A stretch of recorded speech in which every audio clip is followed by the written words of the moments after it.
हैं, आप उसको स्वीकार कीजिए। ये मन की, ये दुर्वासना की वृत्ति को हटाइए। सुविधा भोगी बनने वाला कभी सच्चिदानंद का साक्षात्कार नहीं कर सकता। जानबूझ करके सुविधाओं का त्याग होता है, सुविधाओं में रहते हुए, और परमात्मा प्राप्ति की विकलता प्रकट की जाती है। समझ में नहीं। राग द्वेष की वृत्तियां, शरीर विलासिता की वृत्तियां, खाने पीने की वृत्तियां, सुख भोगने की वृत्तियां कितने दिन चलेंगी? मरना है, मरोगे। ये शरीर नाशवान, आज नहीं तो कल मरोगे। प्रार्थना मान लीजिए। तपलोक और महालोक, जनलोक में सब सिद्धजन निवास कर रहे हैं, जो सृष्टि में प्रकट होते हैं और सृष्टि के बाद लय होते हैं। उनको एक बात का दुख पाया गया संतों को, कि इस महान मानव देह में आकर के भी तुम भगवत प्राप्ति से वंचित हो। तुम्हें नींद कैसी ऐसी आ जाती है कि तुम्हारा भजन, तुम्हारी दिनचर्या, तुम्हारा साधन पथ रुक रहा है और तुम्हें चैन से सोना आ रहा है। तुम उपासक हो। ये जीवन हमारा प्रभु के लिए अगर नहीं समझ पा रहे हो तो आखिरी बात समझ लो, कोई समझाने वाला तुम्हें नहीं है, कोई समझाने वाला नहीं। सिर्फ तुम्हें बर्बाद करने वाला मिल सकता है, समझा कर उठाने वाला हरि या हरि का पार्षद मिल सकता है, और नहीं मिल सकता।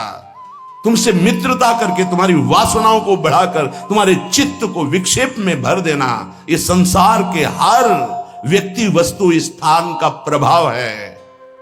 तुम्हार सेवक असुरारी, दो ही केवल बचा सकते हैं, भगवान और भगवान के भक्त। उनकी हर चेष्टा तुम्हारे चित्त को भगवदाकार बनाने के लिए है। कृष्ण कृपा का सीधा फल है साधु संग। हरिराम व्यास जी, गोस्वामी तुलसीदास जी, बड़े बड़े महापुरुष कहते कोई फर्क नहीं। कैसे मनुष्य शरीर को तुमने प्राप्त करके नाश करने की ठान ली है कि हम जो मन आएगा सो करेंगे। यहां बैठने मात्र से भगवत प्राप्ति है। क्यों? यहां खास बात, श्रीधाम वृंदावन यमुना का पावन पुलिन, और कोई मिनट ऐसा नहीं जहां यहां भगवत चर्चा ना हो रही हो, भगवत गुणगान ना हो रहा हो, भगवत नाम कीर्तन ना हो रहा हो। नाम कीर्तन चलता है, वाणी कीर्तन चलता है, गुण कीर्तन चलता है। दूसरी बात, हमारी दृष्टि रहती है, हमारी प्रियजू की दृष्टि रहती है कि ये जन विराजमान है। एक दिनचर्या है, एक समय है। माकृष्य शर्वतीदम शुभलेन कृष्ण, हे कृष्ण मेरी इन दुर्वासनाओं को नष्ट कर दो। फिर प्रार्थना करता हूं सब उपासक उपासिकाओं से, गृहस्थ विरक्तों से, यदि आप हमारी श्री जी से जुड़े हैं तो आज्ञा पर ध्यान दीजिए। अगर आज्ञा पर ध्यान नहीं देते तो माया तुम पर ध्यान रख देगी, और उसके ध्यान रखने का मतलब है बैठे बैठे जलोगे, जैसे अंगार पर जला जाता है ऐसे जलोगे। दुर्वासना तुम्हें जला देगी, तुम्हें पता नहीं है। जब अपनी जीवनी शक्ति प्रभु की तरफ लगती है तो हरि गुरु को शीतलता प्राप्त होती है, वो प्रसन्न होते हैं। जब अपनापन करके तुम्हारी जीवनी शक्ति व्यर्थ नष्ट होती है तब जलन होती है उस अपनेपन के कारण कि तुम समझ नहीं पा रहे हो। ये आज का अभ्यास तुम्हारे लिए कल काल बन जाएगा। गलत अभ्यास तुम्हारे लिए कल ये प्रमाद बन जाएगा। प्रमाद ही मृत्यु है, शास्त्रों में वर्णन है। जो अप्रमादी है, प्रमाद रहित है, वही भगवत तत्व को, जो भगवत तत्व को प्राप्त कर लेता वही निर्विकार स्थिति में परमानंद में डूबता है। माना हम लड़खड़ा रहे हैं लेकिन चल रहे हैं अपने रास्ते पे, रास्ता ही नहीं। उपासक को इस बात पर सदैव सावधान रहना पड़ेगा। अगर हम अपनी इच्छाओं का मर्दन नहीं कर सके, अपने गुरु की आज्ञा पर नहीं चल सके, अपने शास्त्र आज्ञा पर नहीं चल सके, तो मुझे लगता है कि आगे चल करके आपका जीवन बड़ा संकटपूर्ण रहेगा। संकटपूर्ण, ये विकार आपको रौंद देंगे। इसीलिए विचलित होते हैं कि आप लोग इतने बलवान बनिए कि आक्रमण कब हो जाए, कहां किस वासना का, आप उससे लड़ना जाने। आपके अंदर युक्तियां होनी चाहिए। आप हमारे भगवत पार्षद हैं, श्री जी के जन हैं, आपके अंदर युक्ति होनी चाहिए। गुरु की प्रगट उपस्थिति में युक्तियों की, कलाओं की आपके अंदर वृत्तियां जानी चाहिए कि कभी किसी विकार का आक्रमण हो तो कैसे बचा जाता है, कैसे हमारे को इस माया पर विजय प्राप्त करना है, कैसे विषम परिस्थितियों में अपने चित्त को डूबने ना पाए बचाया जाए, यह संतों से सीखा जाता है। कैसी पार्थिव दृष्टि है कि शरीर सुख के लिए सोना जागना खाना पीना बस यही हम सुख मानते हैं। नहीं भाई, ये सुख तो बहुत जन्म भोग लिए। इस जन्म में एक नियत समय रखिए, एक अल्पाहार की सीमा रखिए, एक भोजन का समय रखिए, एक अपनी दिनचर्या का समय होना चाहिए। ये नहीं आज मनाया 2 बजे पा लिया, फिर मनाया 5 बजे पा लिया, मनाया 3 बजे से 8 बजे रात्रि तक सो रहे, 8 बजे से 4 बजे तक जग रहे। ऐसी दिनचर्या नहीं होती, कभी ऐसी नहीं। दिन बाई चांस कभी कोई सेवा में समय लग गया हो, बात अलग है, ऐसी दिनचर्या नहीं होती। पक्का मानिए, आपका हित इसी में है कि जो दिनचर्या दी जाए उसका पालन कीजिए। हमारा सत्संग तभी लाभ देगा आपको, हमारा एकांतिक वचन तभी लाभ देगा आपको जब हमारी आप आज्ञा पर चलेंगे। जैसी दिनचर्या बना दी है, ये दिनचर्या जानते हो, बड़े बड़े सिद्ध महापुरुष इसी से हुए, दिनचर्या से। 1 मिनट का अंतराय कभी जीवन में नहीं पड़ने दिया अपनी दिनचर्या। वही परिपक्व अवस्था। 12 वर्ष एक दिनचर्या कर लीजिए, आप देखिए आपका क्या स्वभाव बनता है। हाँ, 20-20 वर्ष 25-25 वर्ष व्यतीत हो जा रहे हैं, कोई दिव्यता नहीं आ रही। कारण क्या है? खो रहे हैं, जीवन को खो रहे हैं। बिल्कुल, कई बार हम चिल्ला चिल्ला कर कहते हैं कि आप समझिए, ये जो दिनचर्या है ये भगवान का स्वरूप है। जो गुरु प्रदत्त दिनचर्या है वही तुम्हें ब्रह्मबोध कराएगी, वही भगवत प्रेम कराएगी। नहीं, ये वासना बहुत बलवान है। पता नहीं चलता कि हम निर्वासनिक हो गए कि वासना युक्त है। एक योगी जी आए थे महान, वो अभी गए हैं तप के लिए, वो जहां बर्फ के भगवान का स्वरूप, हाँ अमरनाथ शायद ऐसे हो गए। वो बोल रहे थे कि क्या है कि इतनी साधना पर भी वासना, क्या ये प्रारब्ध है? प्रारब्ध से वासना भोग उपस्थित कर सकती, क्रिया नहीं। क्रिया उपासक स्वयं छूट दे करके करता है। कोई भी भोग सामग्री प्रारब्ध से, विश्व की भोग सामग्री आ सकती है पूर्व प्रारब्ध से, लेकिन उसका संयोग आपके अविवेक और विवेक के ऊपर टिका हुआ है। अविवेकी हो तो संयोग करोगे, विवेकी हो तो बचा लो, नहीं तो प्रारब्ध भोगते भोगते पशुता आ जाएगी, दैवी संपत्ति नहीं आएगी। प्रारब्ध का आना हो सकता है, लेकिन प्रारब्ध हमको उस भोग में लिप्त कर दे, ये अज्ञान हो सकता है। ये प्रारब्ध नहीं है कि आप मनमानी आचरण करते रहें, आप मनमानी। कितना दुलार किया जाएगा, कब तक दुलार किया जाएगा? भगवान इतना दुलार करके मानव देह दिए, कहते भगवान कहां है? कैसी विचित्र भगवान की माया है। गोस्वामी श्री तुलसीदास जी महाराज कहते हैं, तू तो पछितई है मन में जी हाथ। अभी समय है, समय है। सबसे बड़ा पछतावा क्या?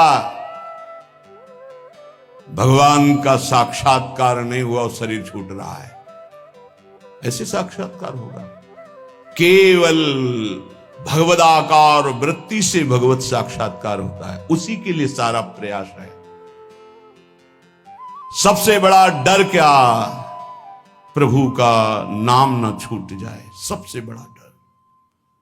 जिसने इस बात को समझ लिया वो जीत गया। सबसे बड़ा पछतावा क्या? बिना प्रभु से मिले जा रहे हैं, यहां से मृत्यु लेख से बिना भगवत साक्षात्कार किए जा रहे, बड़ा पछतावा। सबसे बड़ी भयंकर डरावनी बात है कि प्रभु को भूल गए। का हनुमंत विपत्ति प्रभु सोई।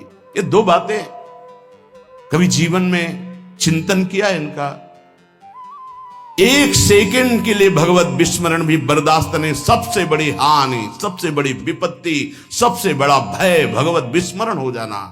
और बड़ा पछतावा कि जा रहे हैं लेकिन प्रभु से आंख नहीं मिला पाए, जीवन व्यर्थ चला गया। सबसे बड़ा मन पछितई है अवसर बीते, दुर्लभ देह पाए हरिपद भज करम बचन अरु जीते। ए सुत बनितादि जान स्वार्थ रत ना करुणे सभी ते, अंत ही तो ही तजेंगे पामर तू न तजय बही ते। जानते भी नहीं हो कि पुत्र कौन बनाए, पुत्री कौन बनाए, पत्नी कौन बनाए, पति कौन बनाए। ये बस 40 50 60 वर्ष का संयोग, इसके बाद कितना है 40 50 60 वर्ष। ब्रह्मलोक में एक सुई लेकर कमल के दल को छोड़ दो, यहां 1 वर्ष हो गया। अगर 60 बार वहां से छेद दिया तो पूरा जीवन चला गया। कितना समय है। ऐसे ब्रह्मा भी जिससे भयभीत रहते हो काल चक्र भगवान का है। ऐसे भगवान की प्राप्ति नहीं की तो भटकते रहोगे अनंत योनियों में। तो तू पछतई है मन में जी हाथ, ये प्रक्रिया होती है, पूरा जीवन व्यर्थ चला गया। भयो है सुगम तो को अमर अगम तन, समुझी धोकत खोवत अकाथ।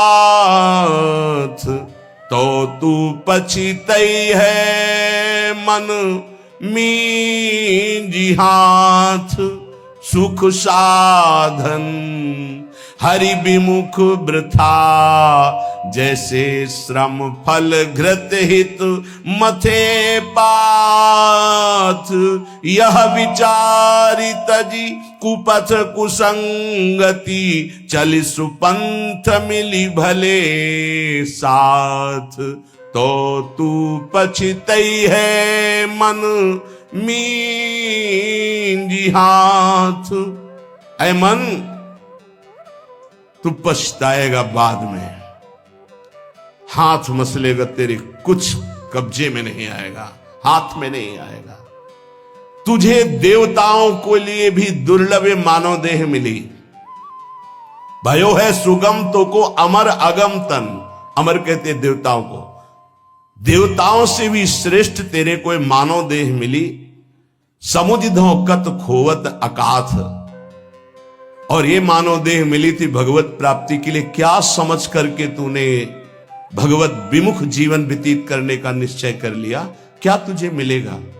कौन सा कार्य तेरा बन जाएगा? रोज आयु छीण हो रही है, लोग जन्मदिन मना रहे हैं, आज बर्थडे, तुम्हें पता नहीं 365 दिन मिट्टी में मिल गए। अगली श्वास है कि नहीं है कोई भरोसा नहीं। न नाम कीर्तन, न भजन, न भगवत चिंतन, और 1 वर्ष व्यतीत हो गए, न भगवत साक्षात्कार हुआ। तो हमें तो लगता है 1 वर्ष व्यतीत होने के बाद भगवान नाम कीर्तन करके, भगवत प्रार्थना करके रोना चाहिए कि नाथ 1 वर्ष गए, अगला वर्ष हमारा आपके दर्शन योग्य हो जाए, आपके चिंतन योग्य हो जाए। तू तनिक भी चिंता नहीं कर रहा, व्यर्थ क्यों अपने जीवन को बर्बाद कर रहा है? जहां नाम जप नहीं है, भगवत समर्पण कर्म नहीं है, आज्ञा का पालन नहीं है, तो खिलवाड़ आप अपने जीवन से स्वयं कर रहे हैं। सुख साधन ये बहुत बड़ा साप है। हमारी बात समझ में नहीं आएगी, लेकिन आपसे प्रार्थना करते हैं, जो साधक सुख सुविधा से भजन करना चाहता है वो भूल जाए कि वो भजन करेगा, भगवत प्राप्ति करेगा। दुख और असुविधा भगवत प्राप्ति के मार्ग पर ऊपर चढ़ाती है। सुख और सुविधाओं का भोक्ता कभी भजनानंदी नहीं हो सकता, कभी नहीं। हाँ, वृत्ति भगवदाकार हो गई, अब उसे सिंहासन में बैठा ला जा, महलों में रखा जा, कोई फर्क नहीं पड़ने वाला। महलों में रखो चाहे झोपड़ी में वास दो, एक स्थिति होती है। अगर भगवदाकार वृत्ति करनी है तो एक सीमा में अपने जीवन को बांध ले। इतना आहार, ऐसे शयन, ऐसे अपने जीवन को बांध। विश्व में किसी भोगों की कमी नहीं है। जब तक भगवदाकार वृत्ति न हो तब तक सुख सुविधाओं को नहीं। घूम शयन वलकल वसन, जैसे शास्त्रों में वर्णन आता, तो चलो वलकल वसन की जगह कौपीनवंता खलु भाग्यवंता, मार्किन की कौपीन, मार्किन नीचे वसंग ढकने के लिए, आहार के लिए अल्पाहार, रात दिन भजन, भूमि शयन, जमीन में आसन लगा, चटाई बिछी। 50 साधक ऐसे हैं, उनके कमरे में जाओ तो कुछ है ही नहीं, एक चटाई बिछी हुई बस, एक अचला लंगोटी टंगी बस, वो भी तो साधक है। आहार जो श्री जी के द्वारा प्रदान हुआ आकाश वृत्ति से आता है। आकाश वृत्ति परम पवित्र निर्मल, जैसे आकाश का जल निर्मल होता है ऐसे आकाश वृत्ति जो आ गया उसी से भरण पोषण हो रहा। याचना नहीं, संकेत नहीं, जो प्रारब्धवशात श्री जी की कृपा से आ गया उसको अपने उदर में डाला। राधा राधा राधा हमारा लक्ष्य है मरना, जीवित मर जाए उलट आप में समाये यह दिलगिरी है। ये झांसे में मत पड़ो माया के, ये खा लो, ये पी लो, ये सो लो, ऐसा गद्दा, ऐसी कंबल, ऐसा स्वेटर, ये सुख सुविधाएं अभी नहीं, फिर बाद में जोई जोई प्यारो करे सोई मोई भावे। अभी जो आज्ञा है उसके अनुसार चलेंगे। क्या नहीं देने की चेष्टा की राका बाका जी को ठाकुर जी ने? नहीं चाहिए, आपका दिया हुआ भी नहीं चाहिए, आप चाहिए, सिर्फ आप चाहिए। चलो हमारी वैसी स्थिति नहीं है तो जितने से हमारे प्राणों का पोषण होता, शरीर निर्वाह होता, बस। कह रहे सुख साधन हरि विमुख, दो भाव। यदि हरि से विमुख हो तो सुख साधन तुम्हें जलाएंगे, चिंता शोक भय प्रदान करेंगे। दूसरा भाव, ये सुख साधन तुम्हें हरि से विमुख कर देंगे। सुख साधन हरि विमुख, दो भाव हैं इसके। अगर हरि विमुख हो, सुख साधन है तो जलते रहोगे, चिंता भय शोक मृत्यु इससे बच नहीं पाओगे। और अगर सुख साधन के भोक्ता हो तो हरि विमुख हो जाओगे, भजन में रुचि नहीं रह जाएगी। ये जीवन जो मिला है सोने के लिए नहीं मिला है, प्रभु प्राप्ति के लिए मिला है। उचित निद्रा, उचित शयन, ये भेड़िए की तरह बच्चों को डराने वाले विकार होते हैं, भगवत मार्ग के पथिकों को नहीं।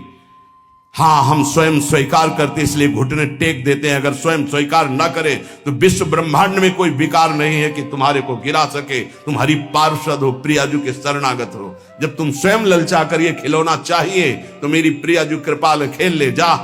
जब ऊब जाना तू बताना मेरे से। नहीं, भगवत पार्षद को कोई गिरा सके, सीम की चाप सके को तासु बड़ रखवार रमापति जासु। ऐसे खिलवाड़ समझते हो परमार्थ के पथिक हो करके?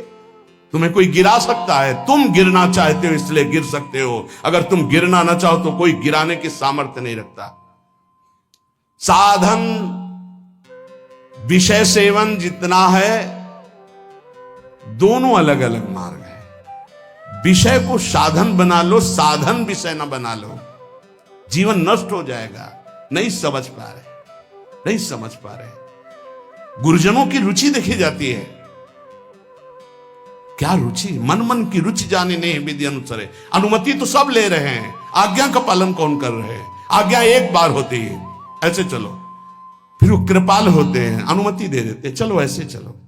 क्या क्या तरीका क्या है? क्या आप अपने सुख सुविधा के द्वारा साधना के मार्ग पर चल सकते हो? खिलवाड़। आज्ञा पर जब चलना है तो परमार्थ का पथ प्रकाशित होना। इतना समझ लीजिए कि प्राण चाहे चले जाए, हम गुरु आज्ञा को उल्लंघन नहीं करेंगे। आप जीत गए। अगर आप ऐसा नहीं करेंगे तो आप परास्त हो जाएंगे। चाहे गृहस्थ मार्ग से परमार्थ में चले, चाहे विरक्त मार्ग से चले, दोनों के लिए वही भगवत प्राप्ति है, पर आज्ञा पालन। सुख साधन हरि विमुख। और हरि विमुख तो वृथा जैसे श्रम फल घृत हित मथे पाथ। पानी को चाहे जितना मथते रहो कभी घी नहीं निकलने वाला।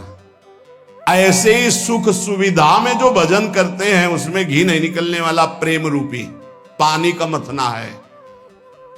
अगर सुख सुविधा से ही भगवत प्राप्ति होती तो रघुनाथ दास गोस्वामी के पिता और उनके भाई एक राजा महाराजा की तरह वैभव था। जब उनको स्कूल पढ़ने के लिए भेजा जाता था तो 4 साथ में अंग रक्षक और पालकी में बैठ के जाते थे, पूज्य श्री रघुनाथ दास गोस्वामी जी। लेकिन जब महाप्रभु चैतन्य देव के नाम कीर्तन को सुना तो हृदय व्याकुल हो गया कि जीवन का लाभ तो यही है। महाप्रभु ने अनुमति नहीं दी, नहीं तुम अभी पिता के घर में रहो। तो कहा भाग, अब भागे जगन्नाथपुरी गए। महाप्रभु के समय भूख प्यास सब सहते हुए पिता को जब पता चला कि वो नहीं आएंगे तो वैभव भेजने लगे।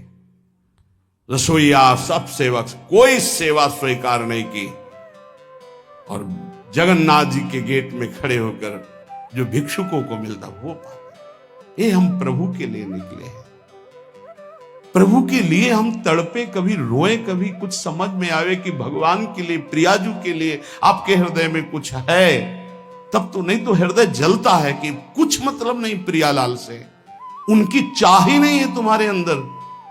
तुम में है कि तुम भजन बढ़ जाए, प्रियाजू के लिए रोना बढ़ जाए, प्रभु के लिए प्राण समर्पित हो जाए। ए भाई, ये है जीवन का लाभ, ये है साधन सुख हरि विमुख वृथा जैसे श्रम फल घृत हित मथे पाथ। पानी मथरो जीवन भर तो एक बूंद घी नहीं निकलेगा। ऐसे सुख सुविधा का भोगी मानता है कि मैं साधन कर रहा हूं, जीवन में कभी प्रेम घृत या ब्रह्मबोध घी नहीं निकलने वाला। यह विचारी तज कुपथ कुसंगति चल सुपंथ मिली भले साथ। ऐसा विचार करके ये सुख सुविधा का भोग करना कुपंथ का मार्ग है, ये कुसंगति है। मन हमारा जिसमें राजी हो जाएगा तो हमें ठीक नहीं, हमें राजी नहीं करना। ये जब राजी नहीं होगा भोगों में, तब प्रभु की तरफ बढ़ेगा, तब ये चिल्ला चिल्ला कर रोएगा, नाथ अब स्वीकार कर लो, मेरा कोई नहीं, मैं कुछ भी नहीं, अब स्वीकार कर लो प्रभु। हारे को हरि नाम, अपबल तपबल और बाहुबल, चौथो बल है दाम। जब सब जगह से हट जाता है तब हारे को हरि नाम। हार गए हम, पर यहां सुख सुविधा का भोग सोचते हैं कि इससे भगवत प्राप्ति हो जाएगी। यह विचारी तजी कुपथ कुसंगति, बलिहारी है उनको। अर्थ का बल होता है बैंक बैलेंस का, भगवान का भरोसा नहीं रहता, बैंक बैलेंस का भरोसा रहता है। भगवान का भरोसा नहीं रहता, परिवार का भरोसा रहता है। भगवान का भरोसा नहीं रहता, अपनी बुद्धिमानी का भरोसा होता है। ये सब भरोसे आश्रय जब छूट जाते तब भगवान का आश्रय होता है।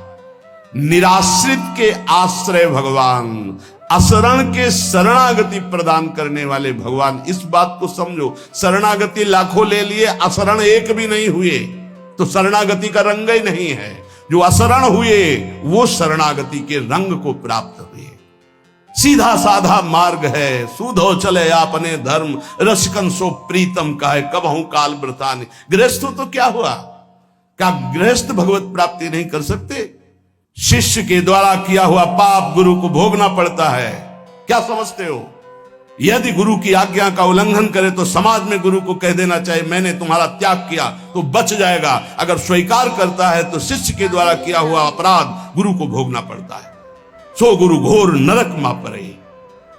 इसीलिए जो सुलझे हुए महापुरुष होते हैं वो कभी शिष्य बुलाने की चेष्टा नहीं करते। कलिकाल है, उनको इससे मतलब नहीं हो। जैसे और पति पत्नी भाई रिश्तेदार नातेदार ऐसे एक संबंध और मान लिया गुरु, उनको ये मतलब नहीं कि मतलब क्या है। अरे कभी विचार करते हो कि तुम जो आचरण करते हो इसका हिसाब गुरुदेव के पास जाएगा, उनको भोगना पड़ेगा। क्या अपराध किया है गुरुदेव ने जो तुम उनको दंड देने के लिए उद्यत हो चुके हो? यह विचारी तज कुपथ कुसंगति चल सुपंथ मिली भले साथ। भले कौन है? राधा वल्लभ भजत भज भली भली सब होए। जो राधा वल्लभ प्रिया प्रीतम श्यामा श्याम हरि का भजन करते हैं भले हैं। इन्हीं भले का संग करो। अपने मन का जो कुपंथ में चलाने वाला है, ऐसे व्यक्ति का जो कुपंथ में चलाने वाला है, ऐसा संग त्याग दे। अंदर और बाहर दोनों कुसंग होता है। यह विचारी तज कुपथ कुसंगति चल सुपंथ मिली भले साथ। नहीं तो तू पछतई है मन मींजी हाथ, बाद में तुझे पछताना पड़ेगा। संसारी पुरुष का लक्षण है वो शरीर संबंधी भोग, शरीर संबंधी रिश्ते नाते, इन्हीं के चिंतन और विलास में अपना समय नष्ट करता है। उपासक का लक्षण है एक क्षण भी भगवदाकार वृत्ति से हटकर संसार का चिंतन न होने देना। संसार की तो बात जाने दो, अन्य साधनों में भी रति न होना। अपने आराध्य देव संबंधी उपासना के जो अंग हैं, नाम जप, नाम कीर्तन, वाणी गायन, वाणी श्रवण, श्रीअंग सेवा, समाज की भगवत भाव से सेवा, लीला चिंतन, ये हमारी उपासना का स्वरूप है। इसी से हमें भावदेह की प्राप्ति होती है। जब अभ्यास के द्वारा इन भक्ति के प्रेम लक्षणा, भक्ति का जो विशेष स्वरूप है उज्जवल प्रेम रस, तो इसी से प्राप्त होता है। जो उपासक अन्य साधनाओं की तरफ वृत्ति ले जाता है, राई के समचलत ही होत और की ओर, थोड़ा राई बहुत छोटा दाना होता है, अगर थोड़ा भी साधन में मिलावट हो जाए तो उपासना के उपास्य देव के रस में बाधा खड़ी हो जाएगी। ये उपासक बहुत ध्यान से समझ ले। अपनी उपासना जो गुरुदेव के द्वारा प्राप्त हुई है, राई भर भी यदि कोई मिलावट हो गई तो उपासना बाधित हो जाएगी। अब या में मिलौनी मिले न कछु, जब खेलत रास सदा बन में। यदि वृंदावन का आश्रय है, वास है, उपासना है, तो या में मिलौनी मिले न कछु, इसमें मिलौनी नहीं मिलनी चाहिए। अन्य कोई साधन पथ का अनुसरण करना, अपने उपास्य देव से विमुख हो जाना है। बहुत प्रकार का संग सत्संग नहीं होता, इष्टाकार वृत्ति हो जाए उसे सत्संग कहते हैं। तो इष्ट मिले और मन मिले, मिले भजन रस रीति, तहां निशंक है मिलिए तासों की जय प्रीति। यदि इष्ट नहीं मिल रहा और मन का तात्पर्य है, यदि वो चरित्रहीन है, मनमानी आचरण करता है, तो इष्ट गुरु से विमुख है। हमारा मन नहीं मिलना चाहिए, ऐसे जनों से नहीं मिलना चाहिए। यद्यपि परम स्नेही, चाहे वो कितना प्रिय संबंधी, रिश्तेदार, नातेदार, मित्र कोई भी हो, जाके प्रिय न राम वैदेही, तजिए ताहि कोटि बैरिशम, लाखों बार सुना है, पर क्या आचरण में है? हमारे हृदय में ये बात बैठ जानी चाहिए कि जरा सा कुसंग हमारी उपासना के रंग में बाधा पहुंचा देगा। एक ड्रम दूध हो और एक खटाई की फांक छोड़ दो, सब फट जाएगा। उपासना दुग्ध जैसी निर्मल, पौष्टिक, स्वादिष्ट, पवित्र, स्वरूप बोध कराने वाली, जरा सा कुसंग हो जाए फट जाएगी। उपासना की वृत्ति हट जाएगी, जो भाव का स्वरूप बन रहा था वो फट जाएगा। जैसे एक खटाई की फांक पड़ते ही एक ड्रम दूध पूरा फट जाएगा। ऐसे कपट व्यवहार करने वाले, ऐसे भगवद विमुख आचरण करने वाले कुसंगी जनों को मन कभी नहीं देना चाहिए। अगर हम मन देंगे तो हमारा मन उपासना से हट जाएगा। साधना की बड़ी सूक्ष्म वृत्ति होती है, कभी कभी मन प्रभु में नहीं लगता, तो उपासक को उबने की जरूरत नहीं है, धैर्य की जरूरत है उस समय कि उसका मन किसी विषय में विषयाकार ना होने लगे। किसी व्यक्ति के संग की लालसा हो जाए कि अब भजन में मन नहीं लगता, चलो उसके पास बैठते हैं, तो वो गुण दोष से युक्त अंतःकरण वाला गुण दोष का वर्णन करके हमारे हृदय में राग द्वेष की वृत्ति को पुष्ट करेगा। कोई रागात्मक बात करेगा या द्वेषात्मक बात करेगा। इसलिए गाहे न दूजी चाल। अगर हमारा भजन नहीं हो रहा तो हमको शांत गंभीर रहना है। कोई ऐसा कुसंग न हो जाए वृत्ति का, व्यक्ति का, कि ये भजन ना होने की वृत्ति लंबी खिंच जाए। अगर आप गंभीर रहे, धैर्यवान रहे तो भजन चल पड़ेगा।